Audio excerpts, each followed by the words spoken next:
Welcome to How to Talk to Kids About Anything with Dr. Robyn Silverman, a podcast loaded with practical tips, powerful scripts, personal stories, and simple steps to make even the toughest conversations easier.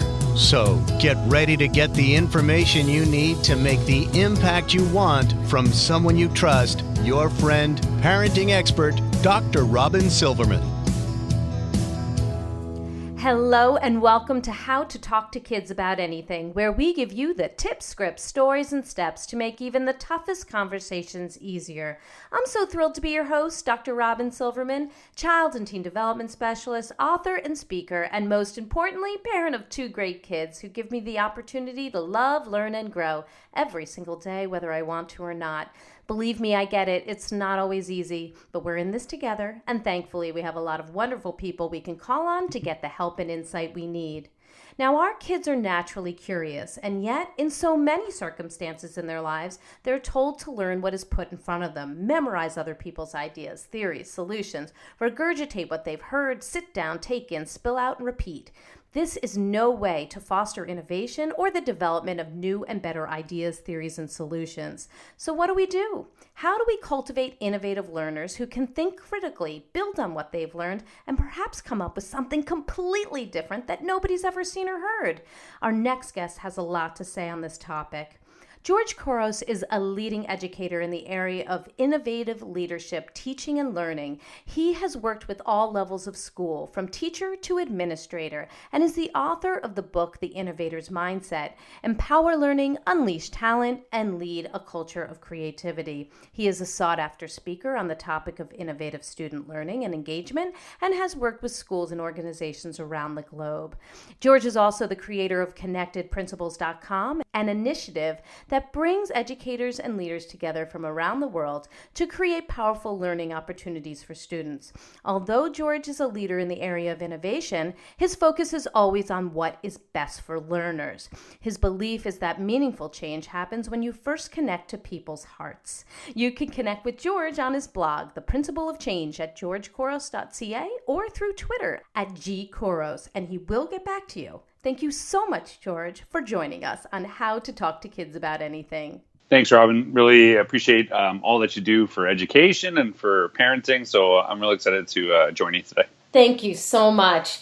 Well, before we get into the meat of the matter, for those who haven't had the opportunity and pleasure to meet you or read your book or hear you speak, would you just take a moment to tell us what gets you up in the morning and what got you so interested in exploring the area of innovation and leadership in educators and students? Well, I know that I'm really blessed to work with educators and students, and I know that I'm a constant learner, so I'm continuously developing myself. Years ago, I really started looking at technology and its use in schools. Even though I was always asked to use technology in schools in my different roles, I was actually starting to push back against it because I saw a lot of kids, looking at technology and just blankly staring at screens and not really connecting with anything, and almost like their minds were turning off. And I was actually pushing back against it. And then as an administrator, I was really challenged by some people to look at how I was using technology personally, how to connect, how to share my learning, how to get new ideas. So I started really digging deep into it, and I saw that the way that we were teaching it and the way that we're utilizing technology in our schools was actually shutting our kids' minds off, and they weren't actually tapping into the rest of the world. We were closing them off. And so I got really excited about that opportunity. But unlike a lot of things that you see in education, I didn't jump to the students.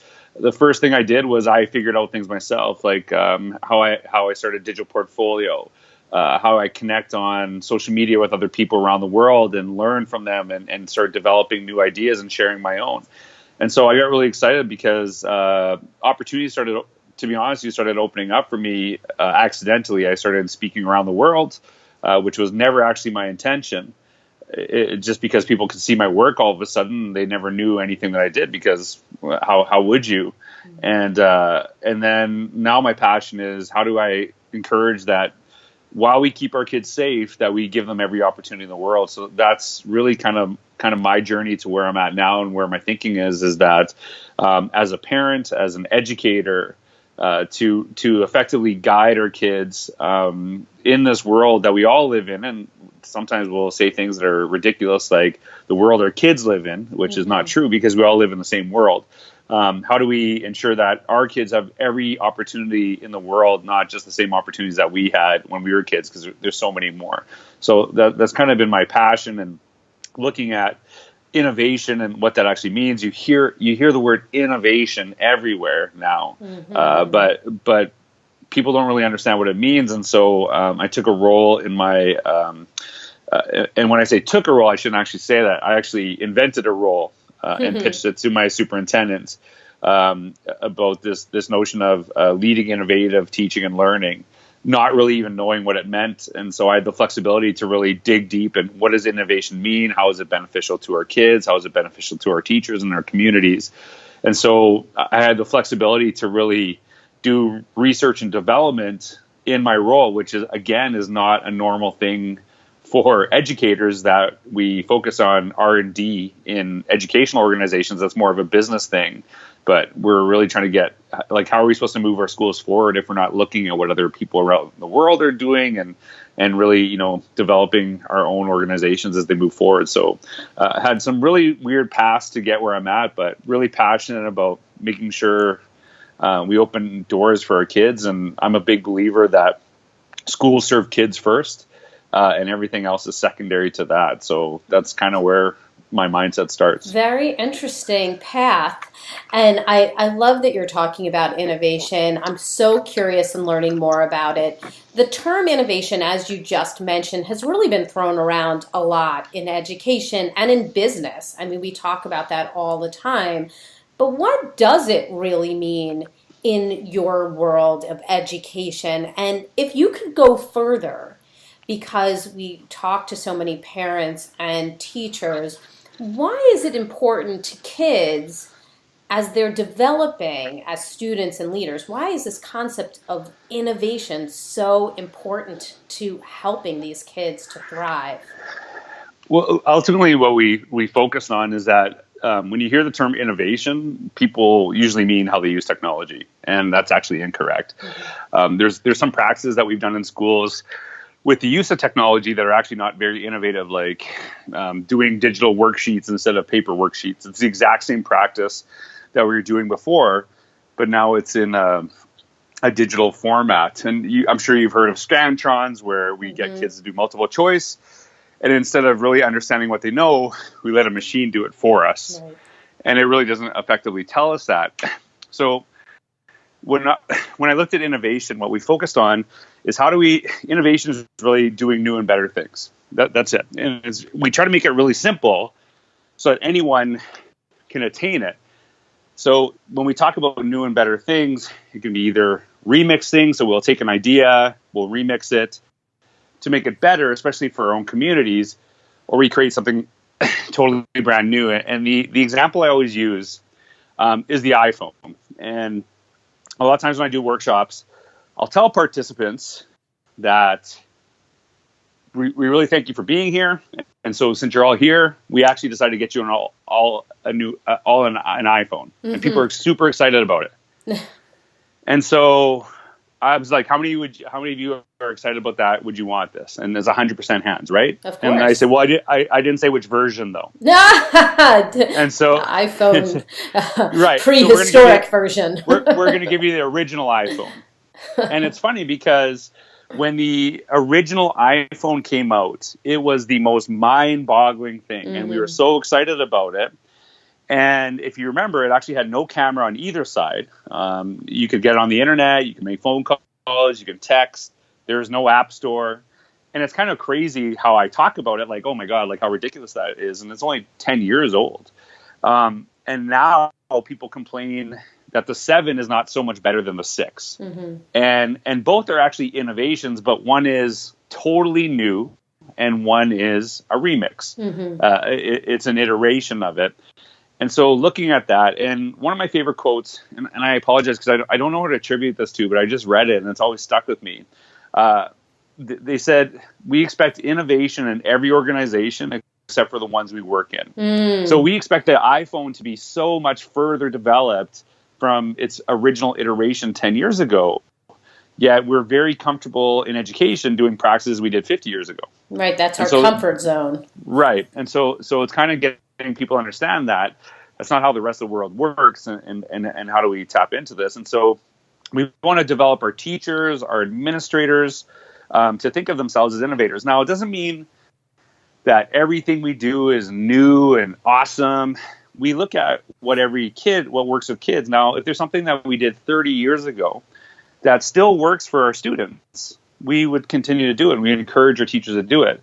But some teachers will actually hold on to practices that they're comfortable with, even when they see they don't work. Right. And so it's kind of really looking at it from the basis of your child. And as a parent specifically, I want you to understand my kid. I don't want you just to do everything that you do with every other child. And so really looking at the kid and moving backwards from there, and what does that child need?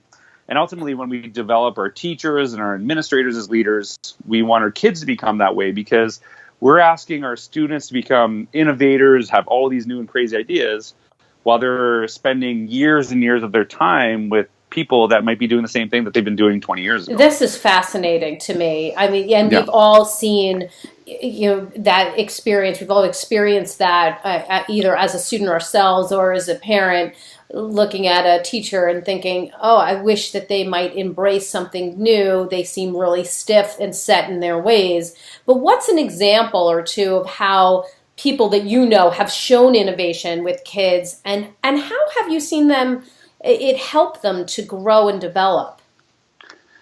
Well, there's a teacher I worked with. Her name is Lisa Jones, and I highlight her in my book, and she was really fascinating. She actually had just come off a 3-year leave from schools. And so she started her own family, and she took a few years off from school.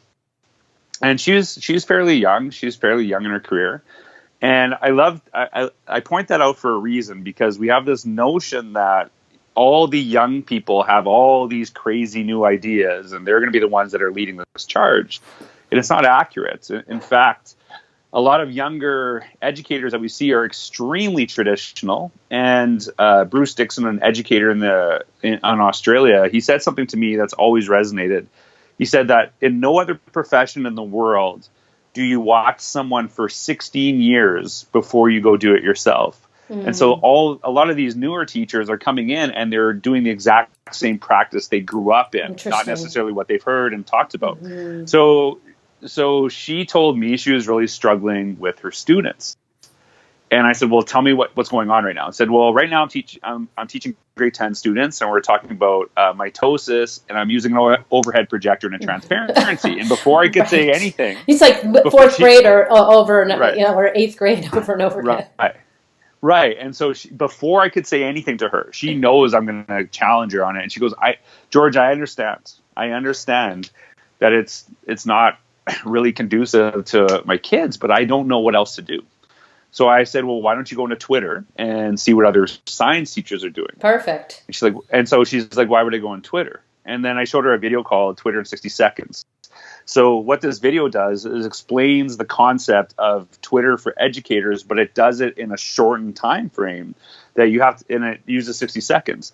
So about 1 week later, she sends me videos that her kids had shared of them explaining mitosis in 60 seconds.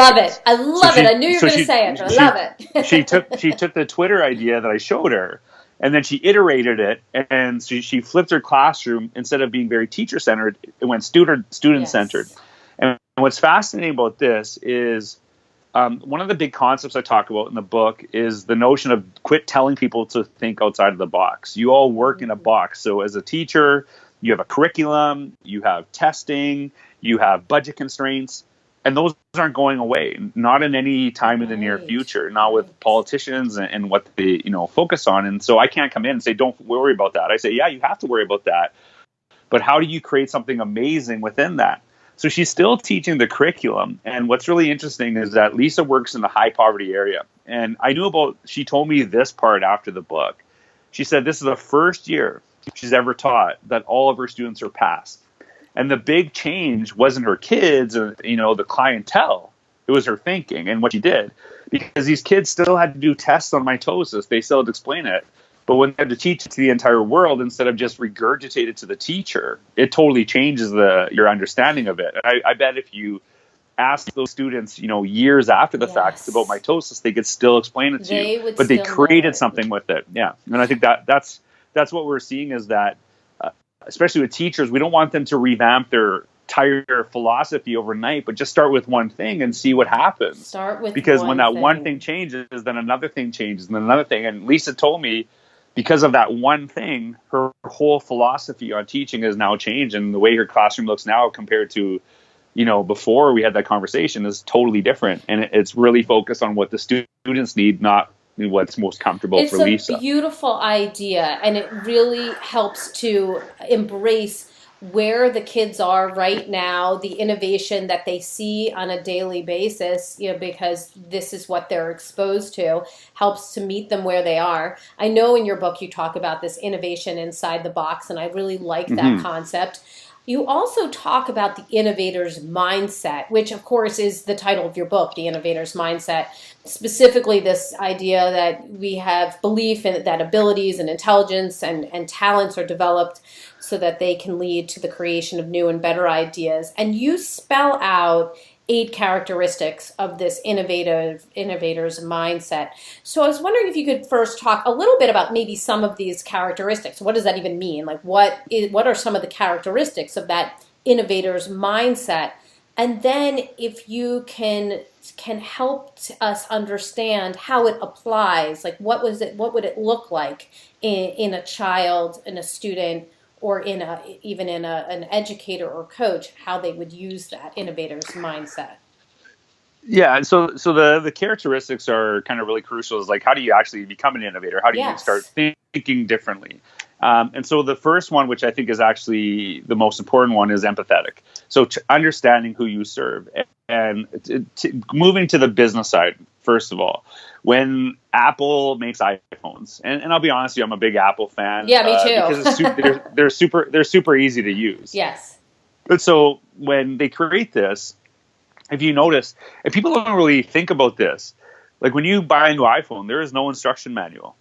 And the reason and people don't even notice that if they have to create an instruction manual for you to use it, it's probably not that user friendly. And that's kind of like was the moniker of Steve Jobs, is that I shouldn't have to teach you how to use it. It should be so user friendly. So he's really trying to think, how is this easy for the people that are buying it and selling it. And so when you take that kind of mindset and you use the notion of empathy when you're talking about students, it's thinking about where the kids are and moving backwards from there first. So this is a really simple analogy. For me personally, I get very distracted, and I always have been this way. But if I'm listening to music, I'm very comfortable. Mm-hmm. And so you throw on headphones to me, you allow me to use headphones, and I can just throw out. But I need distraction in the periphery, and you have to understand that. Now, some kids, if you give them headphones and music, they will start dancing around and they can't focus on anything. That's for sure. And so part of that is understanding who it is. Like, this is a lot of people don't know this, but that book, which has been a bestseller in education that I actually wrote the entire thing in 2 weeks, standing up in a Starbucks. Oh, that's awesome! What a great picture. Yeah, and so and listening to music and things like that, and that's how I need to focus. I need to just work, but I need music to kind of fade in the background. But as a kid, there was nowhere to stand up. I wouldn't be able to listen to music and things like that. You had to sit down and learn like everybody else. Yes. Sit down, shut up, and do what I tell you. Right. And so the other one of the big things that we really focus on is the notion of not only problem solvers but problem finders. Mm-hmm. And Ewan McIntosh, he's an educator in the UK. He really turned me on to this idea, and he talked about looking at things around the world and then posing solutions. Not the teacher says, well, here's the problem, and getting kids to start developing these things as well. So, for example, there's a young lady, her name was Martha Payne. She was 9 years old at the time in the UK. And so she's concerned about food conditions in third world countries. This is not a school project. It's just something that she specifically was curious about. So her goal is to raise, I think it was about 7,000 pounds. So that's probably about $10,000, $11,000 US to build a kitchen for kids in a school in Malawi. But how she's going to bring awareness is she starts blogging about the food she's eating in her school cafeteria. So her blog goes viral. Hundreds of thousands of people see it, and her school actually finds out, which is fascinating, and they tell her to shut it down. And the reason they wanted her to shut it down is because they're embarrassed of the food she's eating in the cafeteria. And they don't want people to know this, which is a whole other issue. All right. You could probably do a whole podcast. I know. Right? I was just thinking about that exact thing. Perfect. And so, so she actually, politicians from the UK found out. They started tweeting the support of the 9-year-old Jamie Oliver from the Food Network. Yes, I remember this. Support. Yes. Yeah, and so what's fascinating is the school was basically forced to allow her to do it, and instead of her raising 7,000 pounds, I think in a month she raised 82,000 pounds. And so here's a kid who is concerned about something, and then says like, well, here's what I'm going to do about it. And we really focus that with our kids, that you'll hear, and I'm sure you'll have this in your podcast at some time. I know parents are very concerned about what kids do online. Absolutely. And you'll hear about digital citizenship. I actually don't talk about digital citizenship. It's not something that I focus on. I focus on digital leadership. Yes, and what I say to them, what I say to our students is, you have the world at your fingertips. What are you going to do with this? So actually helping kids find problems that they're interested in themselves, and then creating a plan of action to solve it. I think I just want to underscore that, because you just gave perfect scripting for any parent or educator or coach to be able to say those words. You have the world at your fingertips. Now, what are you going to do with it? What do you care about? What can you use? What kind of strengths do you have that you can apply to this problem? What do you think about it? And just asking that, I'm sure, explodes their mind and gives them the permission to explore the problem and come up with possible solutions. Yeah, and I think that's what we're one of the things that Robyn and I really talk about with schools is the notion of quit saying to kids, we're developing the leaders of tomorrow. Because subtly you say to them, you can't actually make an impact on our world until you leave. If you want to develop them as leaders, the best way to do it is to get them doing that right now. Love it. Then that it's so we get these kids to see like they can have a hugely influential impact on our world today, not waiting for anything. And you see like stories of this all the time. And that's like, whether I do anything or not, I guarantee you there are kids in schools who don't need adults, who don't need, any coaxing to do this, but they are the, the few. Yes. What we're trying to get people is to make this as the norm, that kids believe and kids have access to create these really important things. And so we're seeing like there's a young gentleman who was concerned about cyberbullying. So instead of starting an anti-bullying focus, he started a Twitter and Facebook page that complimented kids. So he says, if you can use it for horrible things, why can't you use it for awesome things? Love it. So he starts complimenting kids in the school, total school culture change. But then what's fascinating is that other schools around the world start seeing that idea. They start adopting the same thing. And if you look at schools and parents, we do this thing and it's really bad, is we go in and we tell kids constantly what they shouldn't do. Yes. You look on a wall in a school, you'll say, don't be a bully. Right. Now, Robyn, I hate to tell you this, but if a kid is about to bully and they see that sign, they're not going, oh my God, I was just about to bully. Thank you for the reminder. Thank God the adults saved me. Yes. Yeah. And so what we say is like, how are you going to change the world? How are you going to do this? And getting these kids to focus on what's possible. And I'm sure like you see in schools, they'll bring lawyers in and the lawyers will say, don't do this, don't do this. It's the most uninspiring thing to adults ever. Yet we do it to kids all the time. Right. So we try to give them examples of like, here's what's possible. Here's how you can use this to make a positive difference in the lives of others. I love and so we're this really idea. focusing on that. And Yeah. you and I have some similarities. There's one concept that I read in your book, I believe, that is so similar to the way that I think. I talk about young people as assets to be developed, not deficits to be managed. I know you think about it in this same way. That's just been the way I've thought. It's the way I work. So how can we then take all this great stuff that you've just been talking about and start to not just provide the opportunity for innovation, but how can we then recognize and tap into the strengths of specific kids, help them to develop those strengths, and then apply it to some kind of problem that they see? I mean, some kids often think, well, how am I going to do anything, me? And it becomes the key adult that can help pull it out of them. Then what's going on with that? Can you tell us a little bit more about that?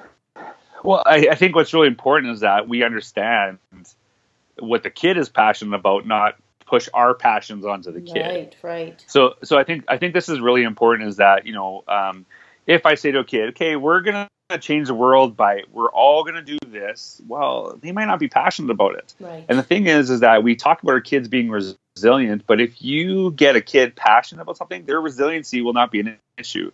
They will go through everything they can to do this. And one of the projects that we did in our school years ago, and we've been continuously doing it, and it really helped catapult some of the practices that we're doing in our school. We started a thing called Innovation Week.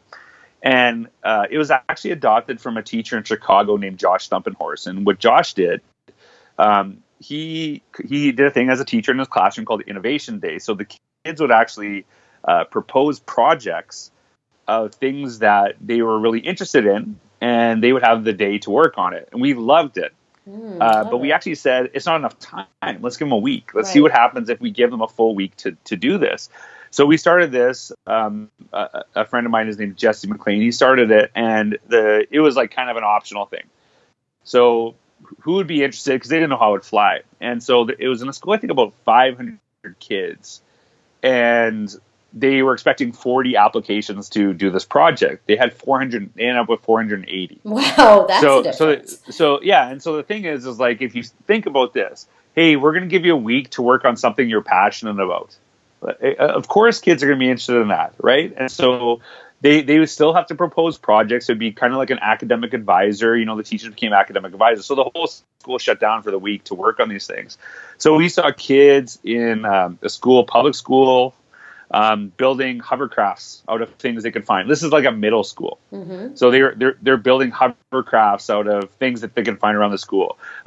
They're inventing different things. They're solving all these problems. This one young girl is really fascinating. She's 12 years old, and her dad travels, and he tended, to have issues. And I understand this as a traveler, to actually, you're very tight with the amount of stuff you can put in a carry-on. So she wants to lessen what he's bringing. So she, during that week, invents a toothbrush with a toothpaste as one piece. So you press the tube and it comes right out through the bristles. So it's actually, instead of having toothpaste and toothbrush, it's just one. Oh, neat. And so you're seeing, and this is because of school. This is because of the things that we're doing within our school. So I think that if you're really trying to get kids to make a change, I think one of the things that if you love what you do and you make a difference in that and you're passionate about that, you're going to make a change in the world. I think that's what we're really focusing on, is getting these kids to find out what they're passionate about. And still, there has to be kind of this balance, and balance is not my favorite word in the world, but to be honest with you, there are some times where we got to have kids doing things they don't like. Like one of the things I regret as an adult that I wasn't forced to do as a kid was play piano, right? I didn't want to play piano, blah, blah, blah. I wish I could know how to play it.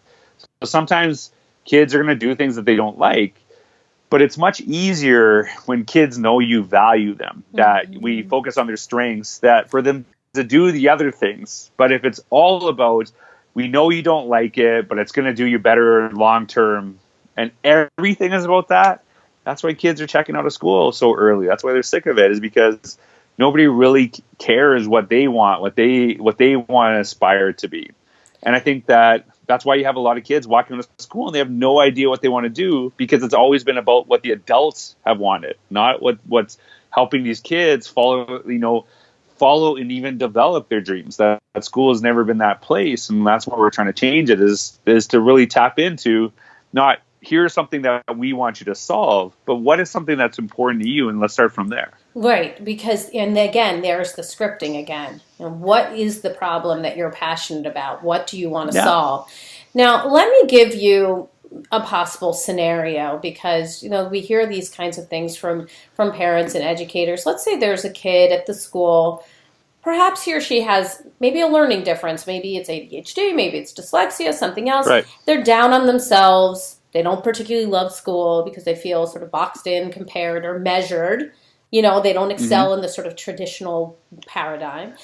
So the child's sitting in front of you, or an educator or a coach, parent, and what can you say to this child to help them see a way to become more innovative, to feed their curiosity when they feel like they never measure up, they just can't win? What could you say to them to help them move forward? Well, I think for one of the things that I really get teachers to focus on is that some of your most brilliant students are terrible academically. Yes, it's so true. Yes. And so if you look for their brilliance, yes, you'll find it. And I think that's a big shift, is that it's not about, hey, you know what, you're not doing so well on your test, I know that sucks, but that's what I was going back to earlier, is that how do you actually develop these kids? And to be honest with you, the mentality of, like, if a kid has ADHD or a learning disability, to be honest with you, I'm not saying we don't care, but that mentality is that every single kid, whether they're diagnosed with something or what, that's why, whether I was diagnosed with ADHD as a kid, it would have taken you 2 seconds to find out that music actually helps me. Mm-hmm. And so it's kind of understanding where these kids are at it and kind of develop them as individuals as opposed to standardizing. And I think that's where technology is quite powerful, is that it really can personalize opportunities for our kids. And I think that when you have these kids in, if you would have connected things for me to basketball, I would have loved everything. Mm-hmm. But a lot of teachers could care less, and that was not a thing. And basketball, the only time basketball came up is that if you don't do this, you're not going to be allowed to play basketball. So they took my strengths and used them against me, as opposed to tapping into them. And I think that's this is. I actually just wrote about this, that some people will listen to this and like, well, kids have to do tough stuff and blah, blah, blah. Sure. And they're entitled, like these little kids, they're entitled, they don't have to work, and you want everyone to win an award. Absolutely not. Right. I'm very anti giving every kid an award just because. Right. I'm very anti against this. Right. But I'm also not big on giving any awards, to be honest with you, because it gets kids to focus on the wrong things. So if you read Dan Pink's book Drive, yes, that was a big shift for me. It's that we actually expect more of our students because we're getting them to work harder than they've ever done, because they're doing things that they're passionate about. So for example, if you want, a lot of kids, if you ask them today, what do you want to be when you grow up? They say YouTuber. Like that's their thing. And a lot of parents and adults totally dismiss it. And I'm like, awesome. How do we get there? And what's that going to look like? And for you to be actually a successful YouTuber, that's not easy. You have to spend hours and hours of creating content. And especially when you start off, you're spending hours of creating content that no one might even see because you have no audience. So you got to learn to build an audience.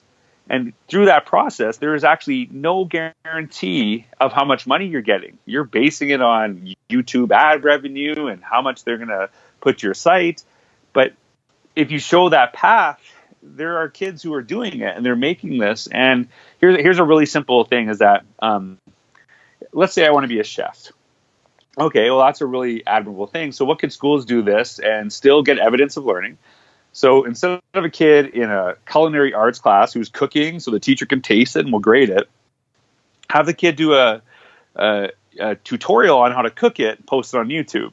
So not only are they cooking, they're actually learning all these other skills to actually do this. And to be honest with you, most of our kids that we're seeing in our schools, and I'm saying even in high poverty areas, are bringing devices to school.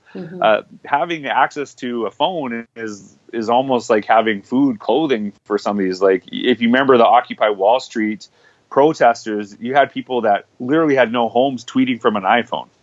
So they still had access to a device. And so we're saying to our schools, like, buy tripods for those classrooms where the kid just brings their phone, places it on it, and they start learning how to build those tutorials.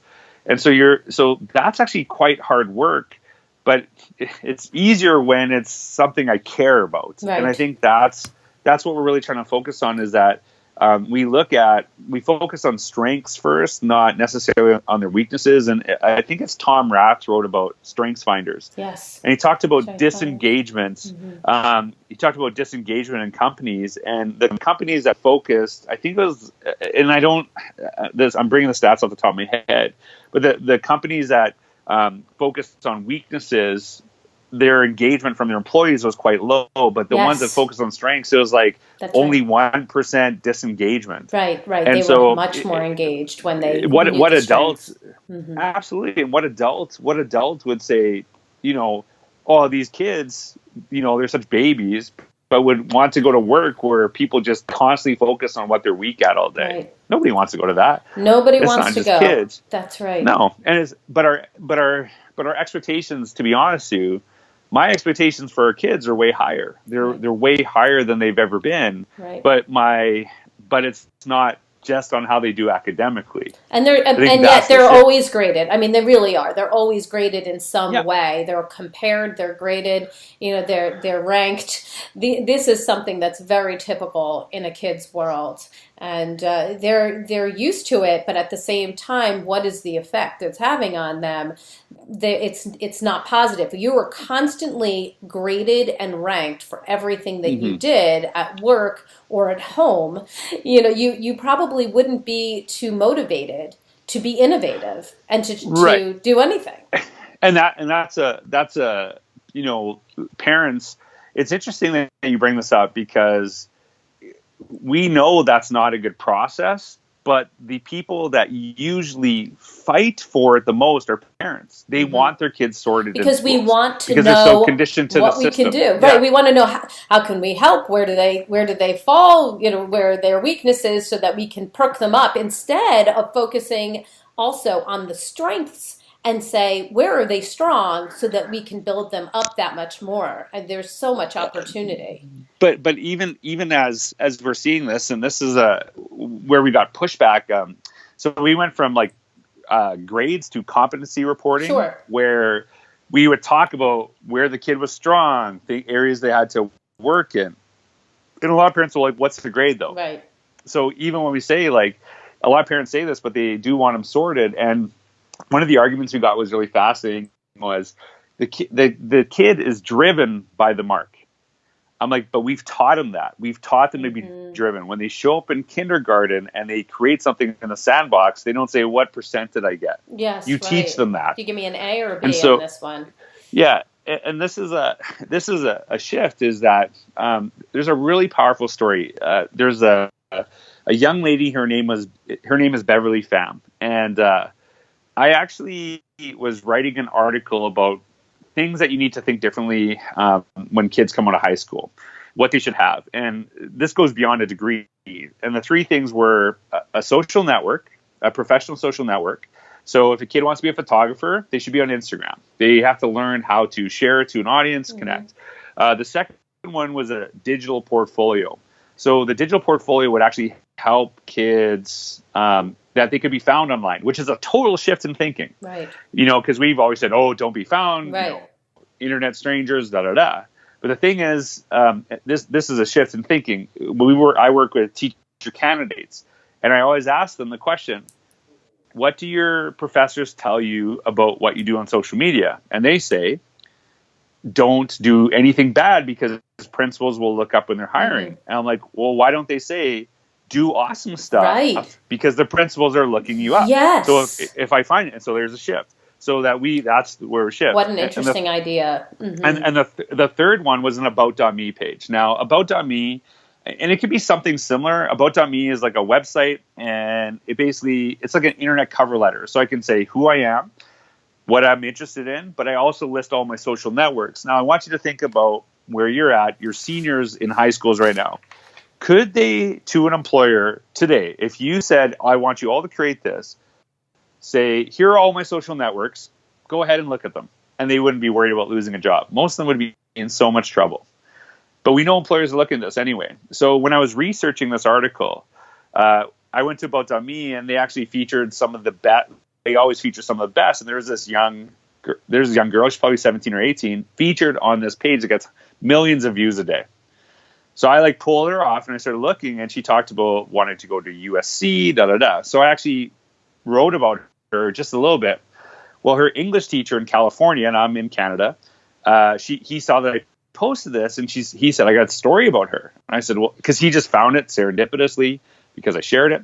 And so what's fascinating about her is she applied to USC, and they actually said no because her grades were not good enough. So she contacted them, and she said, Google me. And they Googled her, and they said, we would love to have you. And the shift that's happening right now is that we've always known this, that grades do not tell the story of a child. Right. And I always challenge schools, what are you doing to help them? And so because they could see all this evidence of really amazing stuff that she's doing, they're not putting numbers on it. And once you get out of school, the numbers kind of I know how well you're doing based on what I'm seeing, what you're creating. And now more and more universities are looking at this stuff. And it's the same thing with what I just said about the teacher candidates. They're looking for the negatives, but what happens when they're looking for the negatives and they find you're amazing? They're like, we need this kid in our school. This is the type of people we want. Because I love that. That's great. Their whole premise, I always ask people, has anyone gone to Harvard in this room? And the few people ever raise their hands. But then I'll say, is Harvard a good school? And everyone's like, well, yeah, of course. I'm like, how do you know? And they're like, reputation. So more and more of these schools, they know that a kid with a bad reputation online could actually connect to their school, and it makes the whole school look bad. So they're being more and more cognizant of it. And we want our kids to share this. And here's a really simple thing, Robyn, is that I talk to students about this, and I'll be honest with you, I was kind of a bad kid. I had some issues when I was in high school, and my students knew this about me, and I would talk about this with them, and they would say, Mr. Couros, this is super unfair. We're under a microscope, and you could get away with anything. I'm like, you know what? You're right. It is unfair, but you have way more opportunity than I ever did. What are you going to focus on? Are you going to focus on how unfair it is, or are you going to take advantage of the opportunity that lies in front of you? The kids would gravitate to the opportunity once they saw it that way. So I wonder, you have given us so many tips and beautiful scripting, but out of all the things that you would want our listeners to come away with, what would you say is the top tip that you would want listeners to apply today? Well, I think that I was recently working with parents, and I think this would apply to students as well, or to teachers as well. And when I talk to them, because a lot of the stuff and I'm sure that, even listening to me, a lot of the stuff that you hear about, digital media, innovation, when it comes to schools, it's talked about in a negative. People are afraid of it. They're scared of change. So I worked with parents, and I said, before I even start talking, let's see if we can agree on something. There are two things that I'm focused on. The first one is that we keep your kids safe, and you want that too. Does everyone agree with me that this is a major focus? 100%, not even an issue. The second one, and so now the second thing that I want to know if we agree upon is that, do we want to make sure that we give every opportunity for your kids to be successful? And 100%. And so I want you to keep this in the back of your mind as I'm talking about this, because sometimes we focus on the safety issue of it, but what it means to some of us is hiding our kids off from the world and also shutting down opportunity. And so we want to keep our kids as safe as possible while ensuring that every possibility is open for them.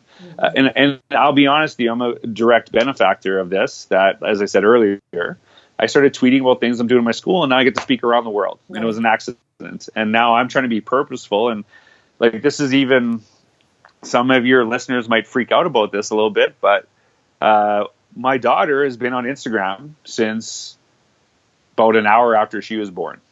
And we use a hashtag for her name because at some point, someone's going to Google her, and we're going to guide her through this process. We're going to help her because we want to make sure that she's safe, but she also has every opportunity out there. We're going to teach her this at a very young age, where a lot of parents, a lot of teachers, all they hear is the negatives, and then they just shut it down from our kids. And so, as I said earlier, our focus is, how do you ensure your kids are safe while ensuring they have every opportunity to be successful in the world? Beautiful. Beautiful. So if people want to know more about you and your work, where can they go? This is the resource of the week. Well, you can put my money where my mouth is. Google me. There you go. Right? If you Google George Couros, you're going to find everything about me, because I don't talk about this because I hear about it. I learned this. I talk about it because I do it first, so I can help my kids, students, and my own daughter to be successful. But you'll find my blog there. You'll find my Twitter account, and I would encourage you to take a read of my book. I think it's whether you're an educator or not, I think it really gets people to think differently about what our world is today and how we look at it. And I wrote it. There's lots of stories I talk about my parents and some of the difficulties they dealt with and they embraced. Being immigrants to a new country with, not knowing the language, and they just gravitated to that change as an opportunity. And the thing I always say is that change is an opportunity to do something amazing. And my parents saw that. And then, we're freaking out about video phones in our classrooms when we used to watch the Jetsons, dreaming of that day. And now kids will look at this. And I always say that because I travel so much, I'm so grateful for things like FaceTime. And I was looking at my daughter, and we were FaceTiming, and she just is so excited every time we do this. And every moment I can spend with her at home, I do.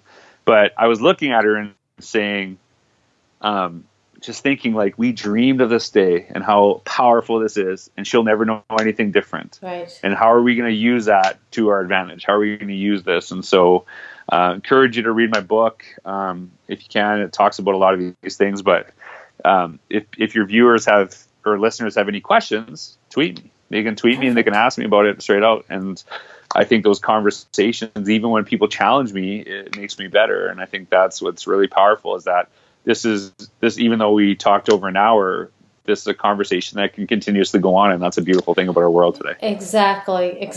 Well, George, thank you so very much for joining us today and talking about all these great concepts of innovation and creativity. Your tips are really, really great, and you gave a lot of them, and I hope people really heard the many tips that were available. I will do my Dr. Robyn rundown when we're talking about this podcast, so everybody can really talk about it and hear it, and we will tweet you.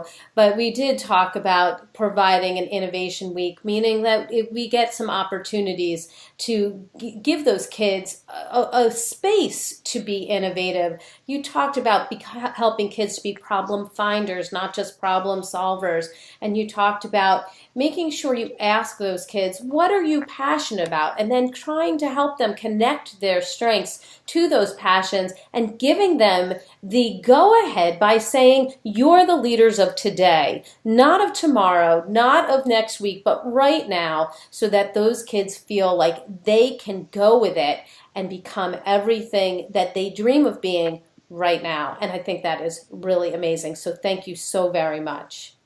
My pleasure. Thanks for having me, Robyn. Well, everybody, I've got my takeaways, and sweet friends, I know you have yours. Let's discuss them. Come up on Facebook. Let's go to facebook.com/Dr. Robyn Silverman, or let's chat about it at drrobynsilverman.com or twitter.com/Dr. Robyn. And of course, tweet George Couros too, because he wants to hear. And if you love this podcast like I did, would you kindly go up to iTunes, rate and review it, subscribe so other people can learn about the outstanding solutions that George has provided and use them in their own homes, in their own schools. I truly appreciate it. That's all the time we have for today. Thank you so much for tuning in to How to Talk to Kids About Anything. More information on books, articles, speaking engagements, or curriculum, please visit drrobynsilverman.com. I look forward to weathering the storms and enjoying the sunny side of life together. And please remember, even when it seems like nothing's going right, we all have those days. You've got this. You're here. You're getting the information that you need.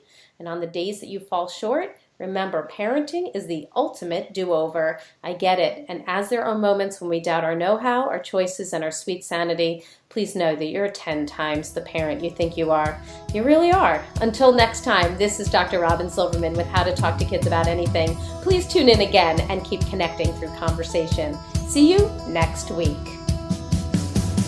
You've been listening to How to Talk to Kids About Anything with Dr. Robyn Silverman. For more information on books, articles, speaking engagements, or curriculum, please visit drrobynsilverman.com.